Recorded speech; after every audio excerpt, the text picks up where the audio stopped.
নমস্কার বন্ধুরা, আশা করি সবাই ভালো আছেন।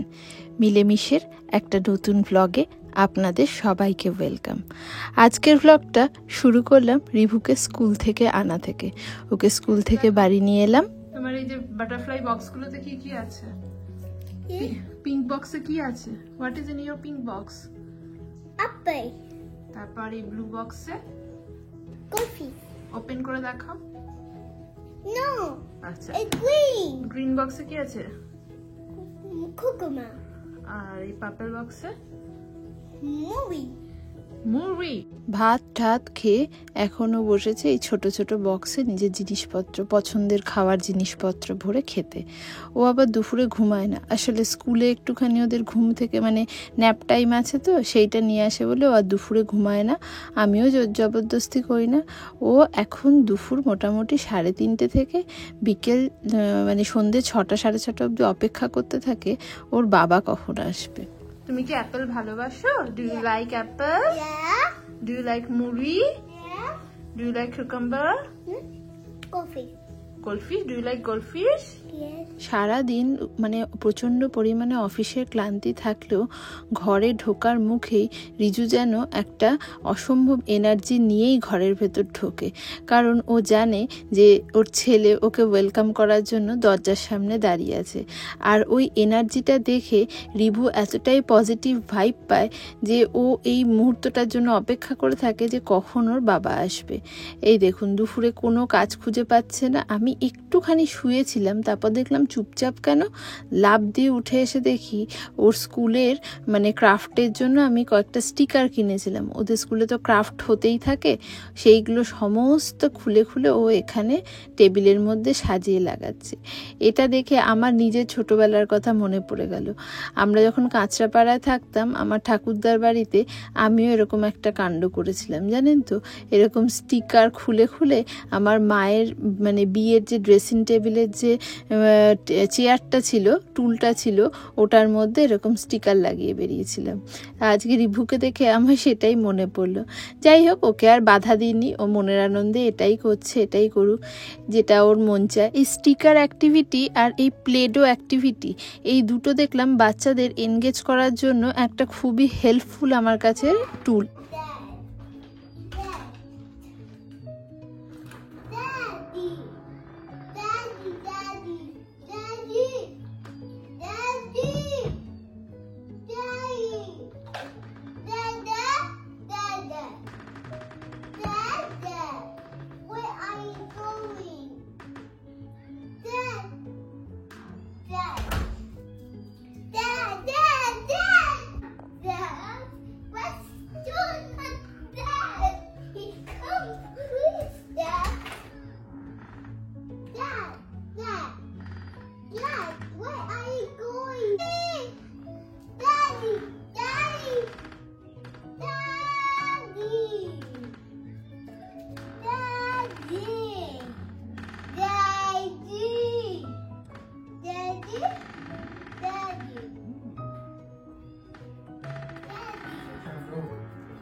যা নাচটা ক্যাপচার করলাম না, না না তো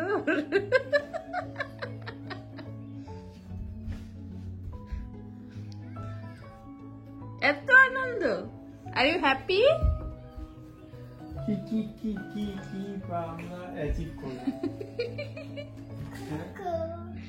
খাটে শুতেই পাচ্ছি না, কার্পেটের মধ্যেই শুয়ে আছে। ওইখান থেকে দেখতে পেয়েছি। Oh my God.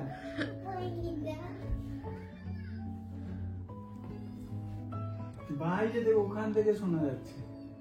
প্রতিদিন সন্ধেবেলায় এই ঘটনাটা আমাদের বাড়িতে একদম নিত্য নৈমিত্তিকভাবে হয়।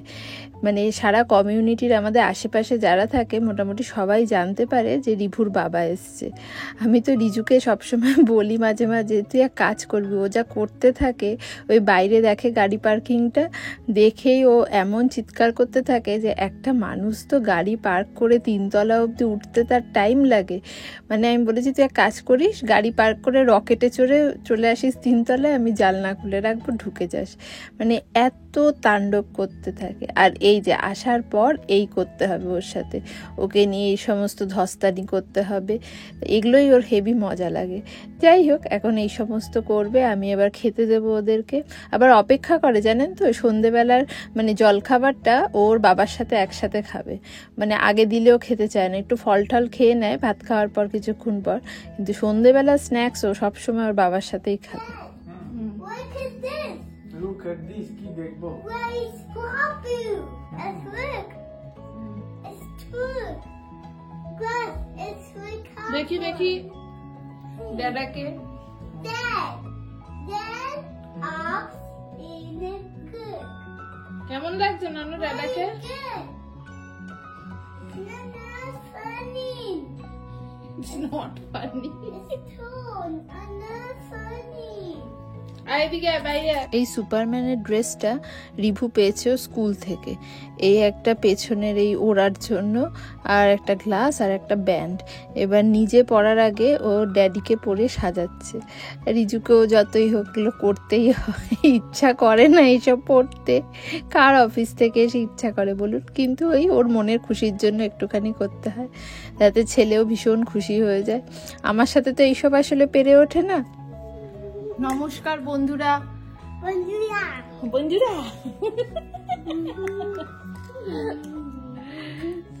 আশা করি সবাই ভালো আছেন। আজকে আমরা একটা চ্যালেঞ্জের মুখে পড়েছি। সেই চ্যালেঞ্জটা হলো এই যে, এটা তো আমার ছোট সৈনিক, রান্নাঘরে থাকতেই ভালোবাসে। সেই চ্যালেঞ্জটা হলো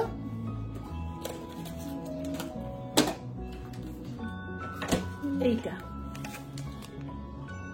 এটা হচ্ছে ক্র্যাব মিট। Crab meat. হ্যাঁ, ক্র্যাব মিট। Crab meat. বলো এটা কি? Crab meat. কে খাবে এটা? দাদা। ননুর বাবা বলেছে ক্র্যাব মিট বানাতে হবে। গত 10 বছর ধরে মনে হয় আমাদের যুদ্ধ চলছে, আমি কিছুতেই বানাতে চাই না। Mexico. আমি কিছুতেই বানাতে চাই না।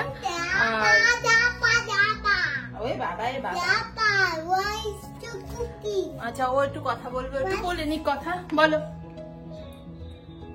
Tada. বলে হ্যালো বলে দাও, হ্যালো বন্ধুরা। Why eat? নাম। Amana. তো সেই ক্র্যাব মিটটাই এখন বানাবো। কি করে বানাবো দেখেছি ইউটিউবে, এখন দেখা যাক কি জিনিসটা বেরোয়। তো চলুন আপনারাও দেখুন কি ভয়ঙ্কর ক্র্যাব মিট বানাই। তার আগে অবশ্য ভাত বসিয়ে নেব। ভাত বসিয়ে আমাদের জন্য খাবার আছে। আমার ছেলে ঝাড়ঝাপটা মাছের ঝোল ভাত খাবে ভাই, আমিও তাই খাবো, আমার এইসব দরকার নেই। কিন্তু ননর বাবা খায় বলে এই ছোট্ট একটা প্যাকেট এনেছে, যেহেতু আমি খাবো না। আমি ওকে বলেছি যে মেডিকেলের যে কাগজপত্র ঠত্র সব আছে বাবা বার করে রাখিস, কারণ আমি তো জানি না এটা খাওয়ার পর কি রকম কি রিয়াকশন হবে। আমার ভীষণ কাকড়ায় ভয়, তো আমি তো খাবো না, তো যাতে আমি ছপাছপ ডাক্তারের কাছে নিয়ে যেতে পারি। তো চলুন এখন এটা বানাবো। আগে ভাত বসাবো, তারপর ক্র্যাব মিট বানাবো। এখানে যে ক্র্যাব মিটটা আনা হয়েছে সেটা কিন্তু ফুললি কুকড মানে এটা পুরো বয়েল করা। এবার এখানে তো আর অত মশলাপাতি করে খায় না, এখানে এরকম বয়েল করা জিনিসের উপর একটু সল্ট অ্যান্ড পেপার দিয়ে খেয়ে নেবে। কিন্তু আমাদের তো আর ওইভাবে মাংস খাওয়া পোষায় না, সেই জন্য আমি একদম মাংসের মতো করেই বেশ পেঁয়াজ আদা রসুন আলু ঠালু দিয়ে কষিয়েই রান্না করব। একটু তেল ঠেল দিয়ে বেশ ঝাল ঝাল করে করব। যেহেতু রিভু খাবে না সেই জন্য আমার একটু ঝাল দিতে অসুবিধা নেই। তো প্রথমেই সেদ্ধ করা ক্র্যাব মিটগুলোকে একটুখানি তেলে হালকা করে ভেজে নিলাম, একটু নুন হলুদ দিয়ে, যেভাবে মাংস রান্না করি আর কি। আসলে ভীষণ ভয় লাগে জানেন তো। তবে এখানে সি ফুডগুলো সবই দেখলাম কখনো কখনো হাফ কুক বা ফুললি কুক হয়েও কিন্তু পাওয়া যায়, শুধু ক্র্যাব বলে না, প্রনও কিন্তু সেইভাবে পাওয়া যায়। আসলে এদেশের মানুষেরা রান্নার পেছনে একদমই সময় দিতে চায় না। না। আমি তো ফুলকপিও একবার ভুল করে সেদ্ধ ফুলকপি নিয়ে চলে এসেছিলাম। তারপর যখন বেশ আলু ফুলকপি চচ্চড়ি করছি তখন দেখছি ফুলকপি তো সেদ্ধ, এদিকে আলু সেদ্ধ হচ্ছে না, আর তারপর সে আলু সেদ্ধ করতে গিয়ে ফুলকপি একদম ঘেটে মেখে একাকার হয়ে গেল। তখন বুঝলাম যে ফুলকপিটা সেদ্ধ করাই ছিল। আর একটা সেদ্ধ করলে যেরকম একটা গন্ধ বেরোয় না, ভাপা ভাপা, সেরকম গন্ধও বেরোচ্ছিল ফুলকপি থেকে। যাই হোক, এখানে সেই জন্য মানে এইরকমভাবে সমস্ত কুকড সেমি কুকড ফুড পাওয়া যায়, এগুলো নিয়ে এসে একটু মশলা ফসলা মাখিয়ে এরা ওভেনে একটুখানি নাড়াচাড়া করে নিয়ে খেয়ে নেয়। গ্যাসের ব্যবহার বাবা এদের জীবনে বড্ড কম, রান্নার পেছনে এরা বেশি সময় দিতে কিন্তু একদম নারাজ। যা দেখলাম মোটামুটি পৃথিবীর যেটুকু ঘুরতে পারলাম তাতে আমাদের ভারতবর্ষ, পাকিস্তান, এই সমস্ত জায়গাতেই কিন্তু রান্না মানে এশিয়ান কান্ট্রিগুলোতে একটু বেশ রান্না করার প্রবণতা বেশি। ইউরোপ, আমেরিকা সব জায়গাতেই দেখলাম খাওয়াটা কিন্তু এদের কাছে খুব প্রাইমারি বা মুখ্য বিষয় নয়। এরা মোটামুটি একটু ইউরোপে তো তাও খাওয়া দাওয়ার মানে কালচার অনেকটাই ভালো, অনেকটাই ওরা হেলদি ফুড দেখলাম বেশি খায়। কিন্তু আমেরিকায় ফ্রাইড খাবারের কিন্তু প্রচণ্ড প্রচলন, মানে ফ্রাইড চিকেন তো বাবারে বাবা, ফ্রেঞ্চ ফ্রাইজ আর ফ্রাইড চিকেন তো এখানে মানে ঘরে ঘরে, রাস্তায় রাস্তায়, দোকানে দোকানে সব জায়গায় পাওয়া যায়। আর কোক, এইগুলো এখানে দেখলাম লোকজনরা খুব খায়। সেই জন্য কিন্তু এখানের লোকেরা ওবেসিটির সমস্যায়ও খুব বেশি ভোগে। যেটুকু মানে আমি অনুধাবন করেছি, জার্মানিতে যা দেখেছিলাম লোকজন কিন্তু ফিট অ্যান্ড ফাইন অনেক বেশি হয়, কারণ ওদের খাওয়ার ধরন ধারণ প্লাস ওদের সাইক্লিং করা, ওরা মানে প্রচুর শারীরিক পরিশ্রমও করে। কিন্তু এখানের লোকজন কিন্তু শারীরিক পরিশ্রমটা কম করে। আপনাদের আগেও একটা ভ্লগে মনে হয় বলেছিলাম যে এখানে ময়লা ফেলতেও যায় লোকজন গাড়ি করে, মানে হাঁটার প্রবণতাটা খুব কম বলে এখানে কিন্তু বেশ ওবেসিটির পরিমাণটা লোকজনের মধ্যে খুব তাড়াতাড়ি চলে আসে। রান্না করতে করতে একটা ছোট্ট কথা মাথায় এলো, ভাবলাম আপনাদের সাথে শেয়ার করি। সেটা হচ্ছে জার্মানিতে রিভু যে স্কুলে পড়তো সেই স্কুলে যে খাবার দেওয়া হতো সেটা ছিল হচ্ছে ডিম সেদ্ধ, ওদের হোমমেড ব্রেড, প্রচুর ফল দেওয়া হতো, প্রচুর মানে 4-5 রকমের ফল এক এক দিনে ওদের দিত, দুধ, এগুলো মোটামুটি ওদের খাবার ছিল। খুব একটা ভ্যারিয়েশন ছিল না, সেই জন্য বাচ্চারা যে খুব খুশি হতো খাবার পেয়ে তাও না। কিন্তু রিবুদের এই স্কুলে আপনি বিশ্বাস করবেন না, আজ পাস্তা, কাল চিজ কোয়াসাডিলা, পরশু পিৎজা, আরেক দিন চিকেন নাগেটস, কোনো দিন পোলাও, কোনো দিন স্প্যাগেটি, মানে এত ফ্যাসিনেটিং খাবার দেয় স্কুলে যে বাচ্চারা ওই লাঞ্চের মানে ভীষণভাবে টেম্পটিং লাঞ্চ থাকে, বাচ্চারা ওই লোভেই যেন দৌড়ে স্কুলে চলে যায়। দেখুন, গল্প করতে করতে রান্নাটাও কমপ্লিট হয়ে গেল, বেশ ভালোই দেখতে হয়েছে। খেতে কীরকম হয়েছে আমি যখন রিজুকে জিজ্ঞেস করেছিলাম তাও বলেছিল বেশ ভালো হয়েছে, বেশ মানে মুড়ি ঘন্ট টাইপের নাকি খেতে হয়েছিল। কিন্তু ও মোটামুটি 1 থালা ভাত কিন্তু এটা দিয়েই খেয়ে নিয়েছিল। যাই হোক, আপনাদের কীরকম লাগলো আমার কাঁকড়ার ঝাল রান্না করা? হ্যাঁ, একদম ইন্ডিয়ান স্টাইলে করতে পারিনি, কিন্তু তাও কীরকম লাগলো সেটা অবশ্যই জানাবেন। অনেক রাত হয়ে গেছে, এখন সবাইকে খেতে দেব, মানে প্রায় 10:30 বেজে গেছে, এত রাত সাধারণত করি না। যাই হোক, আজকের ব্লগটা যদি ভালো লেগে থাকে তাহলে অবশ্যই লাইক, কমেন্ট, সাবস্ক্রাইব আর শেয়ার করে আমার পাশে থাকবেন। আপনাদের সবাইকে অনুরোধ রইল, আপনারা সবাই খুব ভালোবাসা দিচ্ছেন, ভালো থাকবেন, নমস্কার।